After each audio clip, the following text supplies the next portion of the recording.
Antony sempat dihujat sebagai pembelian terburuk dalam sejarah Manchester United. Didatangkan mahal senilai 90 juta euro, pemain asal Brazil ini cuma mencetak 12 gol untuk Setan Merah.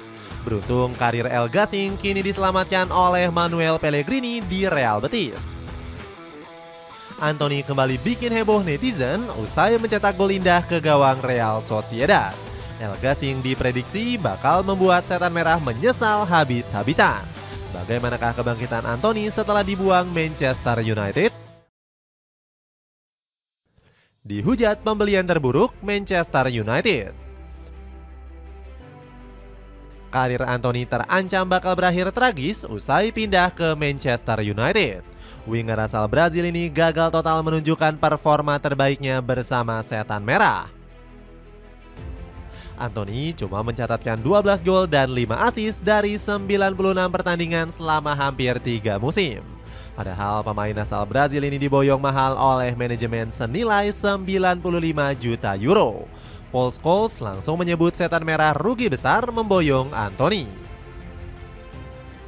Tetapi ya, ketika Anda berbicara tentang uang dan nilai uang, itu tidak bagus, bukan? Antony juga bikin fans Setan Merah kesal karena jadi pemain kesayangan Erik ten Hag. Pelatih asal Belanda ini lebih memilih El Gasing ketimbang Amad Diallo. Ten Hag bahkan sangat getol membela Antony yang tampil buruk di awal musim. Saya melihat lagi periode bermain di Ajax, efektivitasnya, hasil akhirnya sangat tinggi di Belanda dan juga di Liga Champions sangat tinggi. Jadi saya yakin dia mampu melakukan hal tersebut. Rumor Antony jadi anak emas Ten Hag juga dibenarkan oleh Benny McCarthy. Secara taktik, sang manajer merasa bahwa Antony adalah yang terbaik. Pemain yang jauh lebih baik untuk pekerjaan yang dia inginkan, sebab dia mengenal Antony dari Ajax, ujar ex-asisten pelatih Erik ten Hag. Gagal dimaksimalkan Ruben Amorim. Nama Antony kian tenggelam saat Setan Merah ditukangi oleh Ruben Amorim. Pasalnya, sang pelatih nggak cocok dengan skema 3-4-2-1 racikan pelatih 40 tahun ini. Formasi andalan Amorim ini nggak membutuhkan winger murni seperti Antony. El Gasing harus rela dipindah posisi menjadi pemain nomor 10 dan bek sayap kanan. Antony juga kesulitan bermain di dua posisi ini karena harus bersaing dengan sejumlah pemain. Setan Merah masih punya Bruno Fernandes, Alejandro Garnacho, dan Amad Diallo di posisi nomor 10. Sementara itu di sektor bek sayap kanan, El Gasing harus bertarung dengan Nusair Mazraoui. Bukan hanya itu, Antony juga sering membuang kesempatan yang diberikan Amorim. Saat melawan Southampton, pemain 24 tahun ini gagal mencetak gol padahal sudah berdiri di depan gawang. Amorim langsung menyindir tajam performa Antony. Antony perlu meningkatkan kepercayaan diri. Jika Anda ingat Antony di Ajax, ia kurang percaya diri untuk bermain 1 lawan 1, kata Amorim. Manchester United akhirnya meminjamkan Antony ke Real Betis di musim dingin ini. Dapatkan permen viral Squid Game dengan harga 10 ribuan aja. Cek link di bawah ini.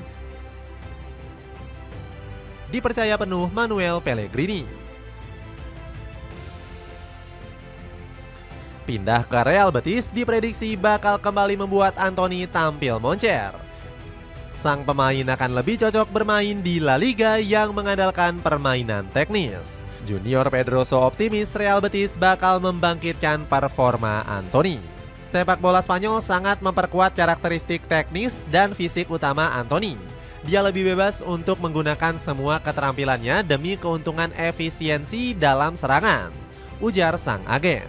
Kedatangan Antony juga langsung disambut hangat oleh Manuel Pellegrini. Kami menginginkan kecepatan yang dia miliki. Dalam situasi 1 lawan 1, dia bisa mencetak gol tanpa menjadi pencetak gol natural, ujar pelatih Real Betis ini. Antony juga diprediksi akan langsung nyetel dengan skema permainan Pellegrini. El Gasing bakal kembali bermain sebagai winger kanan di formasi 4-2-3-1. Real Betis memang gak memiliki pemain sayap kanan murni di komposisi skuadnya. Skill kelas atas Antony juga bakal berguna untuk menciptakan peluang berbahaya. Pellegrini bakal membebaskan El Gasing untuk lebih sering menguasai bola. Kedatangan Anthony juga membuat serangan Los Verdi Blancos nggak gampang ditebak. Selama ini Real Betis terlalu mengandalkan Abde El Zalzouli di sisi kiri penyerangan. Dilansir dari Footmob, 43% serangan Real Betis berasal dari area pemain asal Maroko ini. Kembalinya ketajaman El Ghazi gacorkan Real Betis. Anthony nggak butuh waktu lama untuk membuktikan magisnya bersama Real Betis. Pemain 24 tahun itu langsung bikin satu assist brilian di laga debut kontra Athletic Bilbao.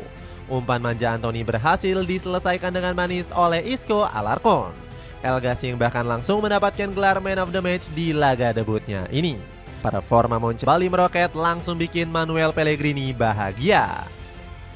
Saya pikir dia sangat terlibat hari ini, terutama pada gol kedua. Dia baru saja datang beberapa hari sebelumnya dan saya pikir dia akan berkontribusi banyak buat kami. Kepercayaan sang entrenador berhasil dijawab dengan baik oleh Anthony. Buktinya ex punggawa Sao Paulo itu kembali mencetak gol saat timnya membantai Real Sociedad.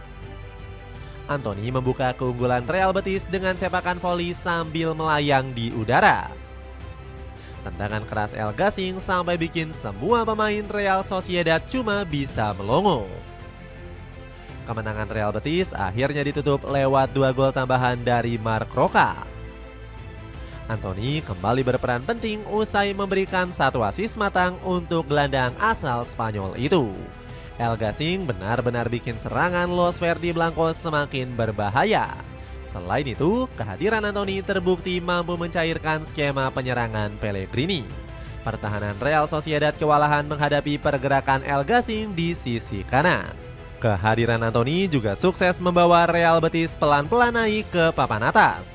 Los Verdi Blancos berada di peringkat 8 hanya berjarak 3 poin dari zona Eropa. Padahal sebelumnya Real Betis tertahan di peringkat 10 klasemen akibat performa angin-anginan. Di kompetisi Eropa, Anthony juga bersiap membawa Los Verdi Blancos terbang tinggi. Real Betis juga segera lolos ke 16 besar Conference League usai unggul agregat atas Gent. Performa moncer Anthony ternyata langsung dilirik oleh Bayern Munchen. Negosiasi sudah dimulai dan Bayern cukup antusias menyambut potensi kedatangan Anthony. Jika ia bisa terus bersinar di Betis, perekrutan bisa dirampungkan dalam beberapa bulan. Tulis media VKJS. El Ghazi dikabarkan bakal menjadi transfer alternatif jika Di Roten gagal merekrut Florian Wirtz. Bayern harus merogoh dana fantastis 150 juta euro untuk bintang Bayer Leverkusen ini. Jika gagal pindah ke Allianz Arena, Anthony masih bisa kembali ke Manchester United. Mungkin masih ada beberapa bab lagi dalam kisahnya bersama Manchester United, atau mungkin sudah tamat. Ini tergantung pada banyak faktor yang melibatkan dirinya dan klub, ujar sang agen. Dapatkan paket kulit kebab frozen isi 10 lembar mulai dari 15 ribuan. Dengan performa gacor bersama Real Betis, akankah Anthony bikin Manchester United menyesal?